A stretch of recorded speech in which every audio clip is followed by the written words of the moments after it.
x equivalent to root of root 5 plus 1 by root 5 minus 1 X square plus X minus 1.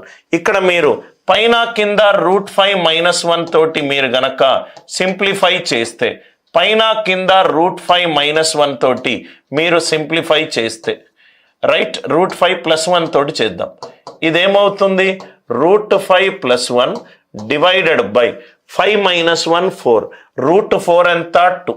అయిపోయింది answer.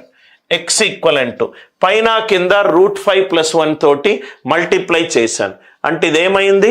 Route 5 plus 1 whole square under root వెళ్ళిపోతే root 5 plus 1, root 5 minus 1 into root 5 plus 1, root 5 whole square minus 1 square, 5 minus 1 4, root 4 ఎంత 2, రూట్ 5 ఎంత 2.2 plus 1 divided by 2, 3.2 divided by 2 1.6, 1.6 whole square.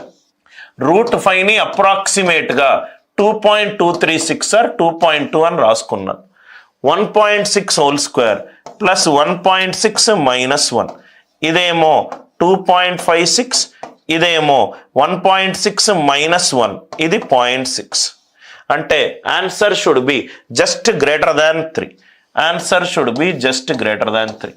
ఎంత ఈజీగా answer వస్తుంది, ఎంత ఈజీగా ఆన్సర్ వస్తుంది. పైన కింద రూట్ 5 ప్లస్ 1 తోటి మల్టిప్లై చేశాను అంటే ఇది ఎంత అయింది? Root 5 plus 1 whole square under root 2 square పోతే మిగిలింది root 5 plus 1, root 5 minus 1 root 5 plus 1 calculate చేస్తే root 5 whole square minus 1 square 4, square root of 4 ఎంత 2, ఎక్స్ వాల్యూ ఎంత? Root 5 plus 1 by 2. క్యాల్కులేషన్ చెయ్యొద్దు సార్, రూట్ 5 వాల్యూ ఏమో 2.236, అప్రాక్సిమేట్గా 2.2 అనుకున్నా. 2.2 plus 1 whole divided by 2, 3.2 by 2 ఎంత? 1.6. అంటే ఇది ఎంత అవుతుంది? 1.6 హోల్ స్క్వేర్ ప్లస్ 1.6 మైనస్ 1, ఇదేమో 2కి ఎక్కువ 2.56 ప్లస్ 0.6, ఈ వాల్యూ ఎంత sir? Right, around just greater than 3. ఇదేమో 2, ఇదేమో నెగటివ్, ఇదేమో 0. కాబట్టి ఆన్సర్ ఎంత? 1 ప్లస్ రూట్ 5. వివిధ రకాల చాప్టర్స్ నుంచి వివిధ రకాల క్వశ్చన్లు సార్, వివిధ రకాల questions. I hope the idea it is clear. మనము క్వశ్చన్స్ని ఎలా సాల్వ్ చేస్తున్నాము అనే ఐడియా మీకు వచ్చుంటే ఈ క్వశ్చన్ కూడా అంతే సార్.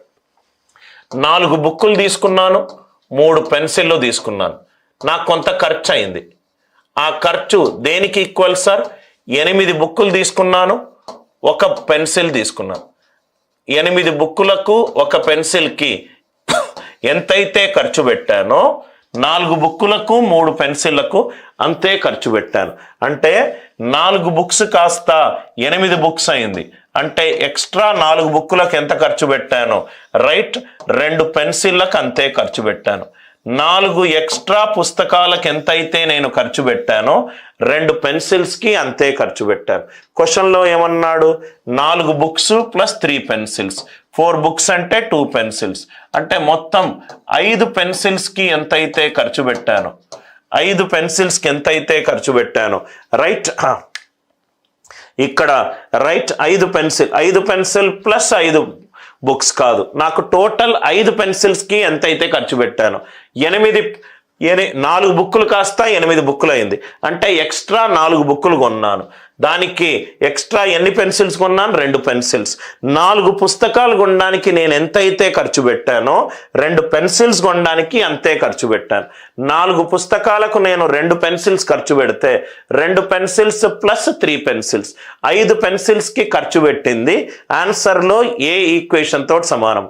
ఇది 5 పెన్సిల్ ప్లస్ సంథింగ్, నాకు 5 పెన్సిల్లే కావాలి. 6 పెన్సిల్ ప్లస్ సంథింగ్, నాకు 5 పెన్సిల్లే కావాలి.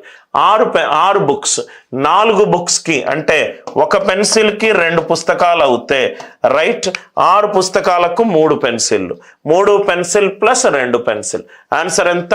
5 పెన్సిల్స్. ఇవన్నీ ఓరల్ లెక్కలు సార్, ఈక్వేషన్ చెయ్యాల్సిన అవసరము కూడా లేదు.